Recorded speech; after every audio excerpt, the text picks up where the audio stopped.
I'm Allison Warner. I'm the Chief Editor of Orthodontic Products. Thank you for joining me for this episode of the Orthodontic Products Podcast on the MedCore Podcast Network. Today, we're going to talk about a hot topic in the orthodontic industry, hiring.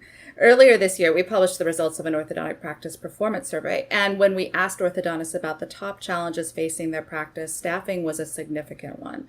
More than 85% of respondents reported that they believe there is a shortage of orthodontic staff available to hire. And what's more, 66% of orthodontists surveyed reported that they were currently seeking to hire orthodontic team members. All this means is that when orthodontic practices like yours find viable candidates, the onus is going to be on the hiring team to make the right choice. Key to all this is the interview process, and that can be a stressful experience not only for the applicant, but also for the orthodontic practice's hiring team. So with that in mind, we asked Trudy Henderson to join us today to talk about the hiring and interview process and how to take some of the stress out.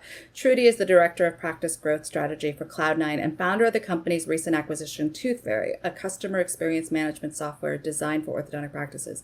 Now, one of the areas Tooth Fairy addresses is hiring, training, and retaining talent in the orthodontic practice. Trudy, thank you for joining me today. Thank you. Well, let's get started. As I mentioned, Cloud9 recently acquired Tooth Fairy, and you are the founder of Tooth Fairy. I know from reading up on the company that it was designed to address the 5 biggest problems facing orthodontists today. Can you explain what those problems are and how Tooth Fairy helps solve them? Sure. Let me start with this. So, Tooth Fairy launched in March of 2020, about 2 weeks after the stay-at-home orders in the San Francisco Bay Area. After many, many years of research and hands-on work in the orthodontic practices as a manager and consultant. So before I started the Tooth Fairy development, I needed to ensure that I was solving for the right problems. So I set out to survey orthodontists across the United States. And to my delight, about 500 of them responded and validated the top 5 challenges that I was seeing locally.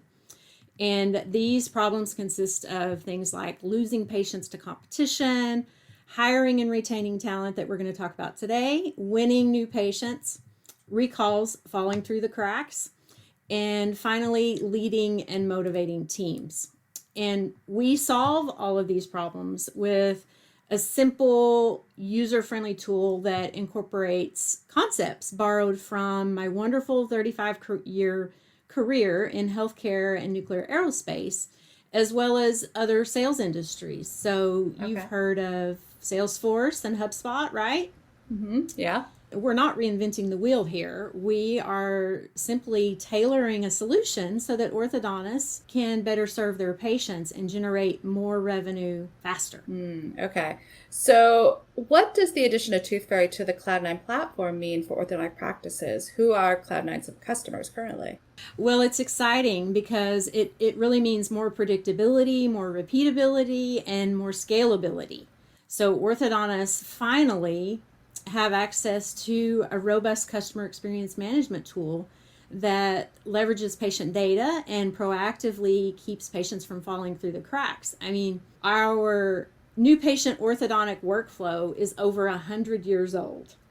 And a lot of things have changed over the years, especially in the last couple of years. Right. And needless to say, we are way overdue for a tool that helps us work smarter, not harder, and gives us time back that we desperately need for other things. And so orthodontists can really expect a better emotional connection with their patients and more revenue faster. Okay. Well, let's dive into our topic, hiring. And as you've worked with orthodontic practices, even just over the last year, what have you been hearing from them when it comes to hiring? A lot. I'm out there on all the social media platforms, and competition is fierce, and there's a shortage of qualified candidates. And I've heard that some employees are exiting the dental industry and have exited the dental industry, just exacerbating the problem. And they're leaving, some of them, to work more convenient virtual jobs that pay more. Some of them don't like the requirement to wear a mask, say front desk employees, and this has caused some of them to explore their options, and many are not returning. Hiring managers are complaining of losing candidates to competition before they're even able to fully assess them in the interview process and make a decision. And dentists are offering top dollar and scooping them up quickly. And then really the explosion of the virtual jobs, this is something that I've seen a lot of, and it's going on in every industry. And regardless if candidates have the experience, they're scooping them up, paying them more, and especially if they're not given the opportunity to work from home. Yeah, no, I've definitely heard the same thing when I've been talking to practices. Are there any other trends you've noticed around this staffing crisis? Yes. One of the biggest one that comes to mind is called ghosting. In the workplace, Oh, yes. ghosting it just simply means that one party vanishes from the interview process or the job even without warning. Yeah. And I just can't believe this is happening. But I did a little bit of research on it a few months ago because I saw it happening again. It's just a continuous thing. And research revealed that over 76% of employers have been ghosted. Okay. But I've never talked to an ops manager that hasn't been ghosted. But what was even more surprising to me, though, is the fact that the research revealed that this disappearing act is not one-sided. So more and more employers are ghosting candidates. And it's easier than one might think because, practice managers and hiring managers wear many hats in a dental practice. So it's easier than you might think. Another trend that I've noticed is burnout with employees. So burnout is not only about working the long hours or being short-staffed. It's also related to employees feeling unappreciated or a fundamental disconnect between the workers and the practice mission that really motivates them. Yeah, absolutely. No, I've heard the exact same thing, and it gets into the whole issue of retention. Well, let's move forward a little bit here. So how do you recommend practices go about the applicant search to find the best candidates today? Because we talked a little bit about how they're looking for virtual jobs and, it's a little bit of a generation shift. What do you recommend? Yeah. So it all depends on the local market and where candidates are looking for jobs. So I've had luck with a variety of online sources like Indeed, ZipRecruiter, Craigslist. I recommend that practices experiment and use what works best for them at that time because it does and will change. Some of my clients have tried recruiting agencies too. It can be a little pricey, Right. but it can be effective. But one of my favorite sources is the employees in the practice. So I like to offer a $200 finder's fee if an employee is referred and hired and makes it past their 90-day probation. I was fortunate to work with the Gallup survey company years ago and utilize many of their products, and they have a world-renowned survey called Q12, and I encourage the listeners to Google Q12, use it as much as you can. It is a wonderful tool. We could probably have a whole nother podcast on that. But one of the questions is, do you have a best friend at work? And they have data to support that when employees have a best friend at work, they're much more engaged. And I've seen this personally, and I'll share a quick story. So I had a practice that had an employee who took an excessive amount of sick leave that unfortunately they couldn't do anything about. But when the practice hired her daughter, she became more and more reliable and engaged. So it is definitely true that having someone close to you at work, it can make a difference. Yeah, I would totally agree with that. Just from my own personal position in my field. Okay, so once practices have a group of applicants, how should they be vetting them for the next stage, or even just that initial vetting? How should they be vetting them? Yeah, so it's great to take a look at their resume and I use the word shiny resume.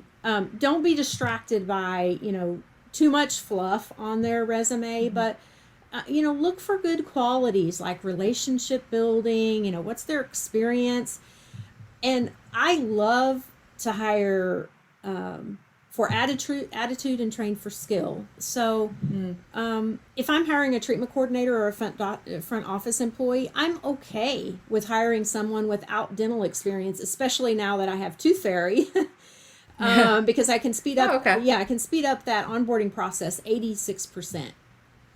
With Tooth Fairy. So Okay. But and we'll talk about this more, I'm sure, later. We want to make sure that we're hiring for sales skills. So we're relationship building, the ability to ask the right questions and overcome objections. You want to look, do they have any retail experience? I don't always pay a lot of attention the last couple of years to the length of their employment, especially due to COVID. Okay. It can be a little choppy over the last few years, and I've found great candidates that still had a really choppy resume. Okay. But you want to look for some of their skills. Do they have communication skills? What have they done to maybe further their education? Things like that. Okay. So that gets them to the interview process. And so when it comes to that, most practices will do a one-on-one interview, but you actually advocate for group interviews, which are more common for sales positions and other customer-facing roles. Why? Yeah, absolutely. I prefer group interviews as part of the initial screening tool. And sometimes it's very helpful to hire even on the spot, depending on, the need and how quickly you need someone, and offer a sign-on bonus. The group interview process that I propose is a huge time saver. It's very efficient, saves the practice money, not to mention is very effective in assessing the candidate's sales skills and team skills. And in my opinion, every team member that interacts with patients in your practice should possess great sales skills. You can interview a group of candidates quickly, compare those candidates side by side, and really just allow the cream of the crop just to rise to the top. And we can do that especially and easily with my simple role play exercise. And if your candidates don't have great sales skills, then there's no need to waste anybody's time and take them to the next step in the process. That those skills should always be number one. Yeah. Well, we're going to talk about that role-playing exercise in a second, but before we get there, you also recommend putting in the job posting that there will be group interviews, so applicants see it at the start. Why do you recommend this approach? Yeah, so I do educate them and inform them about what a group interview is, because most of them don't have any knowledge of that. In fact, they're a little bit surprised by it, and we want them to know what to expect. And many will opt out on their own if that, and that's great. If not, I would say maybe not many, but some will opt out. Yeah. And that keeps, even makes the process even more efficient. But one thing that I don't tell them is that they'll be asked to participate in a role play exercise. And the reason that I don't disclose this in advance is because I have had candidates tell me that they didn't realize they were great at selling until they had the courage to give it a try during the interview. And if I had told them, they may not have attended. So we're really looking for a diamond in the rough. Exactly.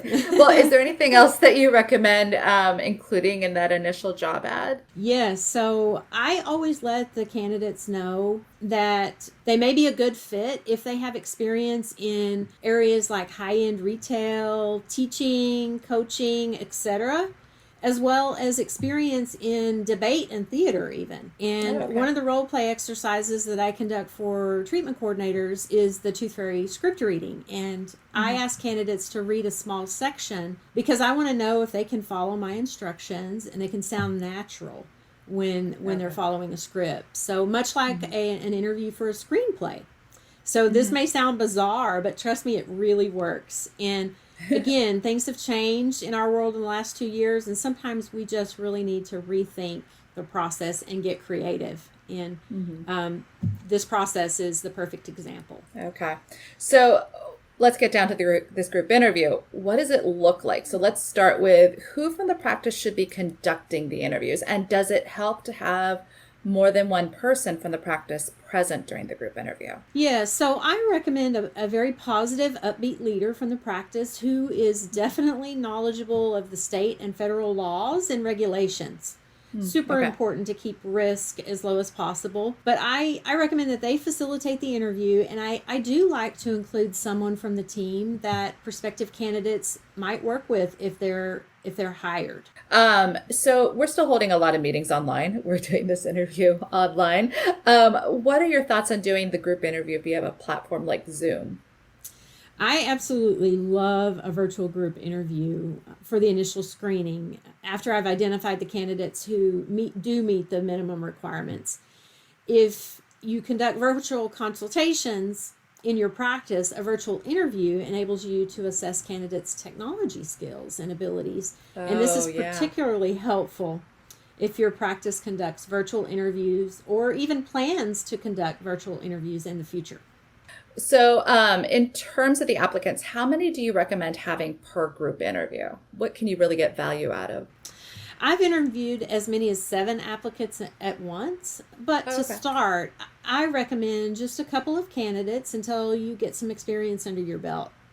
Hmm. Hiring managers have been amazed at how fast and easy and efficient this group interview process is. So I have no doubt that any of our listeners could catch on very quickly and enjoy the process.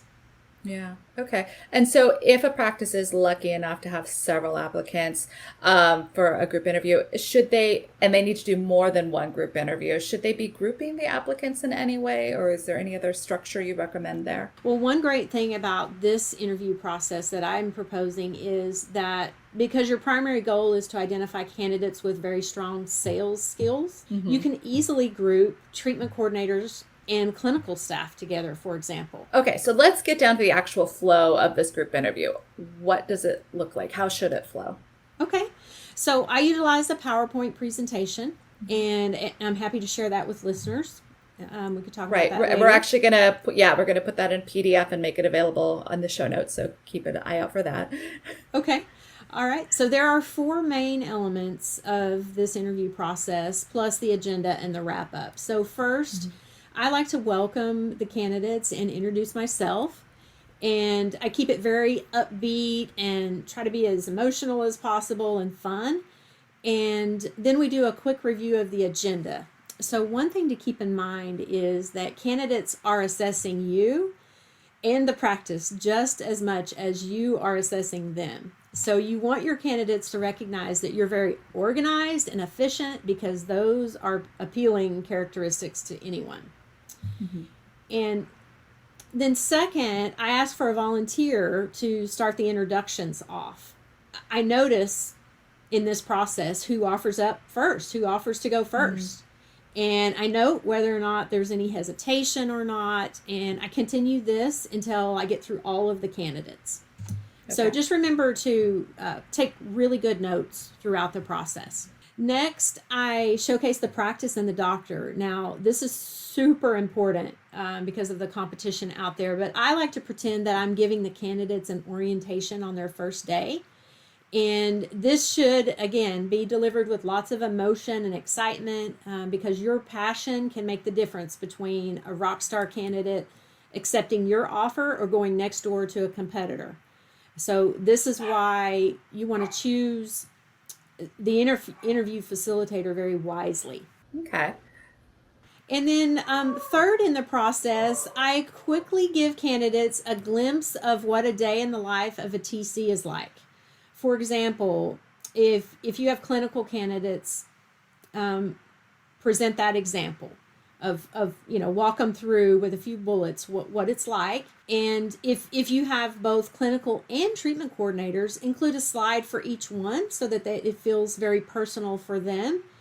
And this job, I call this a job preview. So a great job preview is very important because one of the worst things that you can do is to sugarcoat a job or neglect to tell them enough, or even talk a candidate into accepting a position and then they show up and discover it's much different than they expected. And this is completely a recipe for disaster. No matter how desperate you are, it's just not worth it. Yeah. So the next part is the fun part. Here's where we talk about the role play exercises. So Oh, great. Okay. yeah, so the candidates have told me that they're a little surprised by this interview process, and sometimes they're a little nervous, but that most of them say that it is kind of fun, especially the ones that do really really well. Hmm. And you wanna see how they perform under pressure. So that's really a Right. good thing. So what I do is I announce that we're going to do a role play exercise. Then I ask them to look around and choose an object that they can sell to me. I almost always get a few chuckles, and as they look for their items, I've seen everything from a stapler to heated coffee cups to Chanel makeup. It's really can be a lot of fun and entertaining. So then I give them about a minute to come up with a strategy on their own before I ask for a volunteer. And again, I'm taking notes to see who is confident enough to volunteer. And if I'm interviewing TCs, then I do one additional role play exercise that consists of reading a paragraph of consultation scripting from our Tooth Fairy software. And for this exercise, it's a very short paragraph, but I do give them about 2 minutes and to review on their own. And I give them some instructions on purpose because I want to know if they can follow these instructions. So I tell them, read the scripting as is and play the part. And my objective here is to look for somebody that's coachable, engaging, and a bit animated, because we want them to really be able to come across, in a great way. We want the patients to identify with them, and we want that strong emotional connection. And then last, I wrap it up, thank the candidates, and by this time, I have a really, really good idea of who my top 1 or 2 candidates are. Okay. How long does this typically take? Or what would you recommend allotting for this? It depends on how many candidates there are, but almost always I can get through this process in 30 minutes or less. Oh, wow. Even with the 7 candidates that I mentioned, it's very, very fast. Do you find that there's usually a candidate that really sticks out from this kind of environment? Absolutely. You've done several of these, and so are there qualities that jump out to you? Either through the role-playing exercise or just other aspects that, really help find that right candidate. Like there's something about them. Like, is it that the fact that they volunteer to introduce themselves first? Because I could see that being a big clue that, okay, this might be someone who's proactive. Absolutely. Yes. I mean, the ones that volunteer, the ones that are really friendly, the ones that I really love, the ones that stand out the most to me, which I've only had this happen half a dozen times or so in lots of interviews that I've conducted, is the ones that lead with a question. The ones that pre-qualify you. For example, one person that sold me the heated coffee mug, he led with a question, and he asked me, "Are you a coffee drinker?" And I was like, "Yes, I love coffee." And so, it's just like, it just was amazing. And I've only had 2 candidates who I feel have just completely aced the interview, and he was one of them. Okay. So does this flow that you talked about there, does that change if you're doing this in person versus online? Is there any kind of adjustment there? It doesn't change much, but I can share some of the differences. So with each type of interview, we always ask candidates to confirm their appointment. And if they don't show up, I do automatically disqualify them. Okay. Especially with all of the ghosting, that's kind of the same behavior. So unfortunately, we're living in a day and age where some employees think it's acceptable, and it's just not productive for a practice. So also, when inviting the candidates to a virtual interview, I do set some expectations. For example, I do inform them that they are required to turn on their camera. And if their computer doesn't have a camera, that's okay. I encourage them to use their phone. And it's very common for candidates to call in over their lunch break. And a lot of times they'll be in their vehicle where they have privacy and it's quiet. And that's perfectly fine as well. They can even do the role play exercises very well. Okay. So don't hold it against them if they're doing it from their car, basically. Just work with Absolutely not. The fact that they're showing up and they didn't ghost you. That's right. And I've hired many candidates that have shown up in their car, and they do very well. Okay. Well, we talked a little bit about, when applicants are introducing themselves and, that person who jumps up first to, be the one who introduces themselves. That's a nice shiny star for them. Are there other things that you as the interviewer should be assessing when they're introducing themselves? Yes. I mean, you should really ask yourself, do they exhibit confidence? Are they engaging? Are they very positive? How are their nerves under pressure? Will they be a good fit for the team? All of those types of qualities will help you make the best decision. Okay. And then as the interview team is talking about the practice and giving the day in the life scenario, are there any nonverbal or verbal cues that they should be paying attention to it with the candidates to help assess them? Yes, I would say I look to see if the information that I present to them excites them or the opposite. I always give them the opportunity to ask questions, and this can help you really learn a lot more about their personality and communication style. But an interesting thing that I didn't think of when I first created this process and piloted it is that sometimes you'll have candidates just drop off of your Zoom call. They just disappear, literally drop off the virtual meeting and never come back. And this is okay. They might be sizing up the competition, the other candidates, and they just think, oh gosh, I have no chance at this. And, it's okay, because when they voluntarily opt out on their own, then that saves you some time and them some time as well. Right. Okay. So let's say the hiring team likes one or two of the applicants. What should their follow-up look like? So first of all, I want to emphasize that you don't ever want to discuss any salary information or get into the details of an offer in a group meeting. Okay. That would just increase your risk again. So I recommend asking one standout candidate to stay on the Zoom. And if there are multiple standout candidates, you're very lucky if there are. But if there are, that's great. Go ahead and dismiss them, thanking them for their participation. But then let those standout candidates know that you'll text them as soon as you're finished talking with the first candidate. Okay. And what you discuss in that meeting depends on your needs. So sometimes I will hire them on the spot and offer that sign-on bonus. And other times I will ask the candidate to maybe come in for a paid working interview. Mm-hmm. And that's where I can take a little bit more time, ask a few more questions, maybe let them meet the doctor or some of the other team members. It really just depends on the situation.